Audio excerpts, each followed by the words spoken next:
Anime recap. Banished Prince returns to heaven to save his people from evil force. Lion clutches the mysterious ring Hua Cheng left him, wondering what it is. The ring's incredible beauty hints at its deep importance. Not having a safe place to keep it, Lion hangs it around his neck. He takes a few days to chill at Puki Shrine until Ling Wen calls, urging him to return to the heavens right away. She tells him to go to the Great Martial Hall, confirming that Jun Wu is back. Lion realizes he can't escape it and heads to the heavenly capital. As he walks along Martial Deity Avenue, he sees that all the heavenly officials act like he's invisible, deliberately ignoring him. But Lion is used to this and doesn't care, especially after the Banyu Pass ordeal. Suddenly someone calls out to a Royal Highness. Lion momentarily thinks it's directed at him, but the person hurries past to greet another heavenly official. The two notice Lion stare and turn around, the first one awkwardly acknowledging him.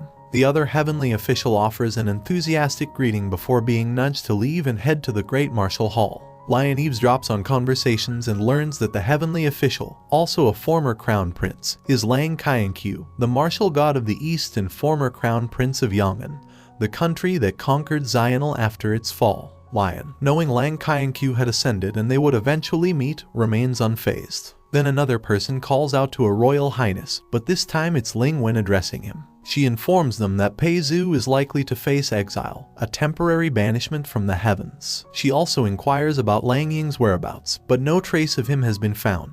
They arrive at the Great Martial Hall, where Jun Wu greets Lion, drawing the attention of all the heavenly officials. As the trial regarding Pei Zhu and the Banyu incident commences, Lion engages in conversation with Jun Wu, believing the matter has been resolved. However, another heavenly official, Pei Ming, abruptly interrupts their discussion, declaring that the issue remains unresolved. Pei Ming, the martial god of the North, is renowned for his exceptional combat skills and infamous womanizing ways. He has amassed numerous rivals and detractors throughout the three realms. During his mortal life, he suffered a rare defeat in battle, prompting many to believe it was his end. However, he achieved ascension moments later. After exchanging greetings, Lion inquires why the issue remains unresolved. Pei Ming summons the wounded, soulless vessel of a Zhao and Pei Zhu into the hall. Pei Ming, familiar with Pei Zhu's skills, is curious about the identity of the individual who defeated him in battle. Lion, present during the mission, feigns ignorance. Shi Qingshuan, another cultivator present, accuses Pei Ming of favoring Pei Zhu's account. Pei Ming summons Mu King and Feng Xin to examine the body's wounds. This marks Lion's first encounter with their true forms after 800 years. They confirm that the wounds were inflicted by Hua Cheng's scimitar, Yiming.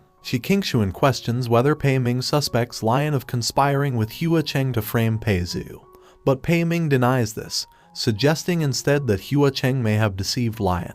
After the commotion, Jun Wu takes charge, directing the focus back to the Banyu incident. Pei Ming requests a reinvestigation, but Pei Zhu interrupts, admitting his wrongdoing. A heated exchange ensues between Pei Ming and Pei Zhu, but Jun Wu quickly silences them. He sentences Pei Zhu to 200 years of exile and promises to address the matter with Hua Cheng. He then dismisses everyone except Lion.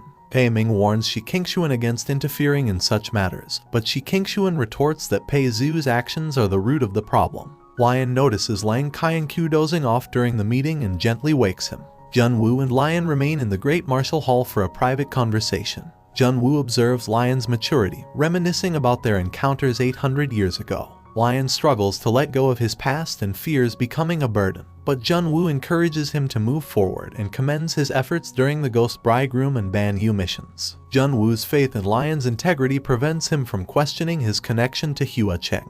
As they walk alongside a mural depicting Jun Wu's temples, Lion observes the deity's widespread adoration. Jun Wu expresses his reluctance to send Lion on his next mission. He explains that the ascending fire dragon spell, a distress signal from a heavenly official, originated from the east. The recent meeting in the Great Martial Hall served not only to address the Banyu incident but also to verify the whereabouts of all gods. However, no irregularities were detected. Jun Wu confirms that the spell emanated from Ghost City, the Ghost Realm's most prosperous trading hub, attracting visitors from all realms. Lion volunteers to investigate the ascending fire dragon spell's origin in Ghost City. Jun Wu expresses concern about potential complications, as the East falls under Lang Qianqiu's jurisdiction and Ghost City is under Hua Cheng's control. However, Lion remains undeterred and accepts the mission. They agree that Shi Qingshuan will accompany him on this endeavor. Junwoo also informs Lion that he has commissioned a new palace of Zional to serve as his residence, eliminating the need for him to dwell in a modest shrine. Upon arriving at the lavish palace, Lion is overwhelmed by its grandeur, feeling out of place amidst such opulence. As he awaits Shi Qingshuan at the temple entrance, a male cultivator approaches and reveals himself to be the long-awaited companion. Lion, having never encountered Shi Qingshuan in his male form, is taken aback by his masculine appearance. Shi Qingshuan dismisses the significance of gender, emphasizing that physical attractiveness is the primary concern. Shi Qingshuan suggests that they alter their appearances to blend in during their undercover mission.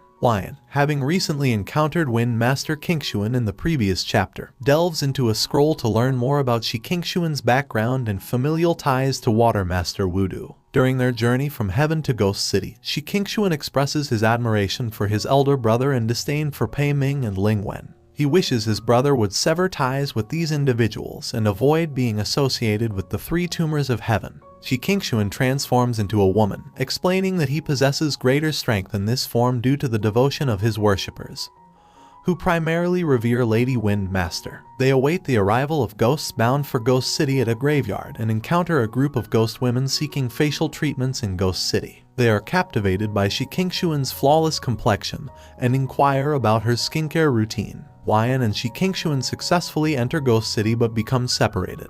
As Lion wanders the city in search of Shi Qingshuan, he is accosted by a prostitute soliciting his services. He deflects her advances by feigning impotence. Continuing his search, Lion stumbles upon the gambling den where he learns that Hua Cheng, the city's lord, is spending the night. A gambling den attendant welcomes Lion, congratulating him for his fortuitous arrival during Hua Cheng's presence. Hua Cheng is engrossed in a dice game against a merchant, who has wagered his daughter's lifespan in exchange for riches. Having triumphed in the first round, the merchant stakes his daughter's marital prospects in the next round, seeking to eliminate his business rivals in case of victory. Meanwhile, Shi Qingshuan enters the gambling hall, having shed his previous disguise and assumed a new one. He cautions Lion against interfering with the proceedings, emphasizing that Ghost City falls under Hua Cheng's dominion. Before the merchant can cast his gambling die, he is interrupted by Lang Qianqiu, who has concealed his true identity as a heavenly official. Lang Qianqiu denounces the merchant's greed, criticizing him for sacrificing his daughter's future and marital opportunities. Hua Cheng responds with laughter, prompting Lang Qianqiu to inquire about his ownership of the gambling den.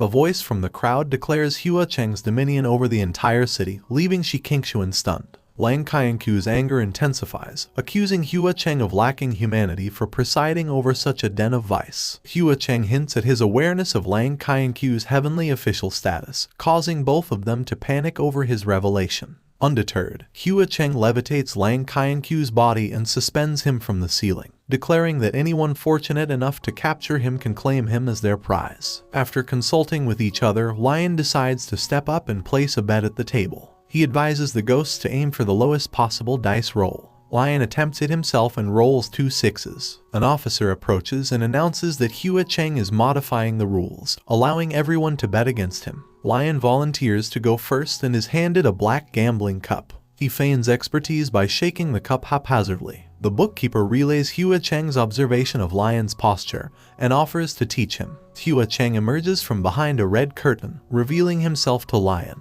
His appearance is almost identical to his Sanlang disguise, except for a black eye patch covering one of his eyes. Out of everyone present, only Lion can perceive Hua Cheng's hidden presence behind the curtains. Hua Cheng poses a challenge, asking Lion to choose between betting on the lowest or highest dice roll. Lion boldly opts for the supreme roll. Hua Cheng then guides Lion's hand in shaking the cup, resulting in a high-value roll that surprises Lang Qianqiu. Lion attempts to shake the cup independently, but Hua Cheng critiques his posture, deeming it incorrect. With Hua Cheng's renewed guidance, Lion manages to roll 2 dice worth 3 points. However, Hua Cheng dismisses this attempt as mere instruction, leaving the heavenly officials and ghosts perplexed as to why a supreme ghost would dedicate time to teaching a mortal the art of gambling. Lion and Hua Cheng continue their game, replaying the dice rolling process multiple times. Lang Qianqiu, unable to contain his skepticism, interrupts, declaring that Hua Cheng's actions are likely a calculated ploy since there is no such thing as a correct posture for shaking dice. Hua Cheng brushes off Lang Qianqiu's remark and resumes the game, this time resulting in a roll of 10.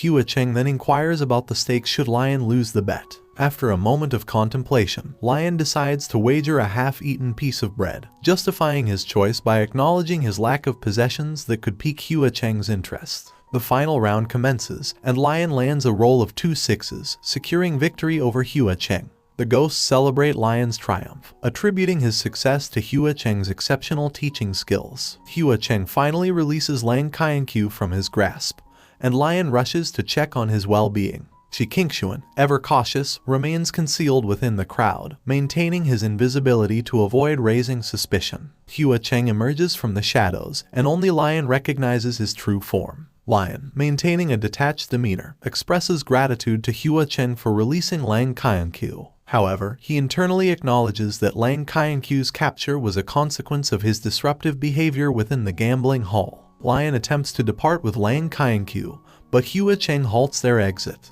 The ghosts, intrigued by the duo's exceptional strength and peculiar behavior, urge Lion to investigate them further. Hua Cheng, however, interrupts, inquiring about Lion's intended gift, as he had lost a bet during the previous round. Lion acknowledges his defeat and retrieves a half-eaten loaf of bread, which Hua Cheng readily accepts. Overwhelmed by embarrassment, Lion and Lang Qianqiu hastily leave the gambling hall. They seek refuge in a deserted alleyway, where Shi Qingshuan, who had discreetly followed them from the gambling hall, emerges. Shi Qingshuan expresses his exasperation at Lang Qianqiu's impulsive decision to reveal himself before the master of Ghost City. Lion suggests they move on from the topic as it's futile to dwell on it now. Lang Qianqiu inquires about Lion's connection with Hua Cheng, perplexed by his simultaneously distant yet amiable behavior. Before Lion can respond, Shi Qingshuan speculates that Hua Cheng might intend to arrest them later, hence his seemingly friendly demeanor. Shi Qingshuan leads Lion away, leaving Lang Qianqiu behind. Shi Qingshuan proposes that they directly approach Hua Cheng,